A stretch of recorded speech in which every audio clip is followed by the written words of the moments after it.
휴가철을 맞아 낯선 여행지에서의 직성 만남이나 일탈 행위가 예상치 못한 형사사건 연루 문제로 이어지는 경우가 있습니다. 가령 해수욕장 인근에서 이성과 만나 술자리를 한 뒤 이른바 원나잇을 했다가 다음날 이후 성폭행 고소 연락을 받는 사례가 드물지 않게 발생하고 있습니다. 이처럼 휴가철 직선 만남 후 원나잇 신고를 당한 상황이라면 당사자 입장에서는 당황스러울 수밖에 없습니다. 내 딴에는 분명 합의하고 같이 잤던 것인데 왜 신고를 당한 것인지, 당시에는 아무 말도 없었는데 며칠이 지나 이런 일이 벌어지는 것인지 억울한 감정이 들게 될 수 있습니다. 그렇다면 억울하게 고소당했다는 전제에서 직성 만남 원나잇 성폭행 신고를 당했다면 어떻게 대응할지 설명해 드리겠습니다. 여름철 여행지 직성 만남 원나잇 사건에서 대표적으로 문제되는 경우 세 가지를 안내해 드리겠습니다. 우선 휴가철 직선 만남에서 문제되는 사건에 있어서는 아무래도 술자리를 가진 뒤 상대방의 이름이나 직업, 신원조차 제대로 묻지 않은 상황에서 직성 만남 원나잇을 하게 될 때가 드물지 않기에 예상치 못한 문제가 생길 수 있습니다. 당일 동침한 뒤 아무 일 없이 넘어가거나 계속 연락을 주고받으면서 사귄다면 아무 뒤탈이 생기지 않을 것이나, 문제는 상대방이 다음날 전날 일이 기억 안 난다면서 자기를 성폭행한 것 아니냐며 문제 제기를 할 때입니다. 사실 본래 알고 지낸 사람이었고 연락처도 알고 있었고 상대방과 사이에 같이 알던 지인도 있었다면 이런 돌발 상황 수습이 가능해질 수 있을 것인데요. 문제는 상대방 이름이 무엇인지 연락처도 아직 받지 않았던 상황이라면 상호 동의에 의해 이루어진 관계였다는 점을 설명하기가 대단히 어려워질 수 있다는 점입니다.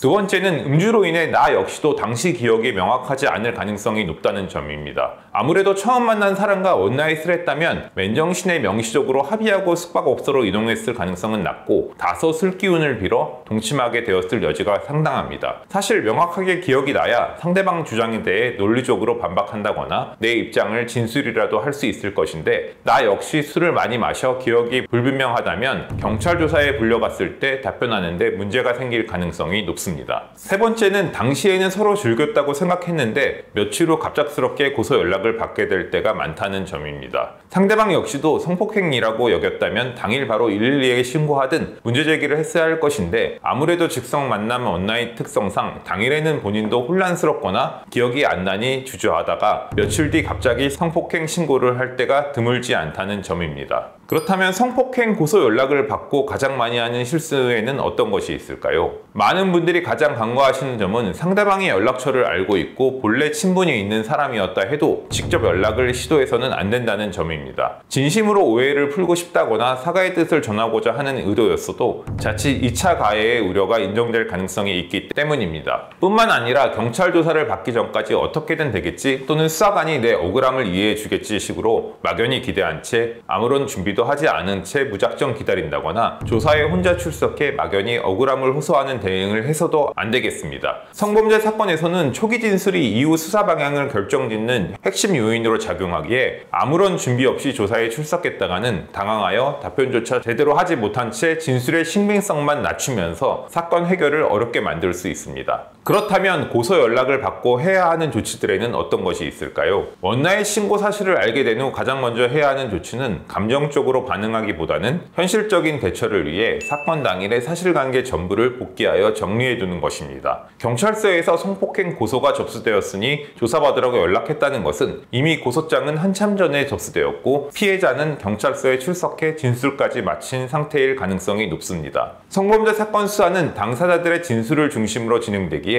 피의자 입장에서는 주관적 기억이 아닌 객관적 증거로 자신의 입장을 뒷받침하도록 대처하셔야 합니다. 관계가 이루어진 시점이나 장소, 만남의 경위, 대화 내용 및 음주 여부, 성관계 시 가정과 당일 이후 연락 유무 등 가능한 모든 정황을 날짜와 시간 단위로 정리해두는 것이 중요하겠습니다. 또한 불필요한 말실수를 방지하기 위해 변호사의 조력을 받을 필요도 있습니다. 많은 분들이 경찰 조사에 가서 있는 그대로만 얘기하면 되겠지 라고 생각하시는데, 수사기관에서는 고소인 주장에 기반해 여러 각도에서 피의자에게 압박 질문을 하면서 이 과정에서 피의자의 진술 논리와 일관성, 구체성을 기준으로 신빙성을 평가하기에 변호인 없이 혼자 조사에 가면 돌발 변수 상황에 적절한 대처가 어려울 수도 있습니다. 이에 조사 전에 최종적으로 본인이 주장할 내용 및 그에 대한 근거에 대해 면밀히 준비해둘 필요가 있습니다. 만약 상대방 연락처를 받아서 계속 연락하고 지냈다면 혐의 방어에 유리할까요? 결론부터 말씀드리자면 연락을 하고 지냈다 해서 그 사실만으로 성폭행 신고 무혐의가 보장되는 것은 아니라는 점입니다. 물론 서로 단순히 안부 정도만 묻거나 몸이 건조한 대화만을 한 수준이 아닌 상호간 친밀한 대화나 사실상 연인 관계로 볼 수 있을 정도의 연락을 주고받았다면 합의에 의한 성관계였다는 점을 입증할 유력한 정황이 될 수 있습니다. 예외는 있겠으나 고소인이 주장하는 내용처럼 성범죄 피해를 당했다면 통상적으로는 가해자와 연락을 끊거나 경계하는 태도를 보이는 것이 일반적일 수 있기 때문입니다. 만약 무혐의를 받기 어렵다면 감형을 위해 어떤 조치를 해야 할까요? 고소인 주장이 사실이라면 피해자에게 용서를 구할 수 있도록 노력해야 함은 당연하되 법이 허용하는 감형을 받을 수 있는 확률을 높이도록 준비하셔야 합니다. 우선순위는 피해자와의 합의일 것인데요. 성범죄 형량 결정에 있어서는 피해자와 합의했는지가 양형에 직접적인 영향을 끼치는 만큼 고소인이 처벌불원 의사를 밝힌다면 기소유예 또는 집행유예 등의 선처 가능성을 높일 수 있습니다.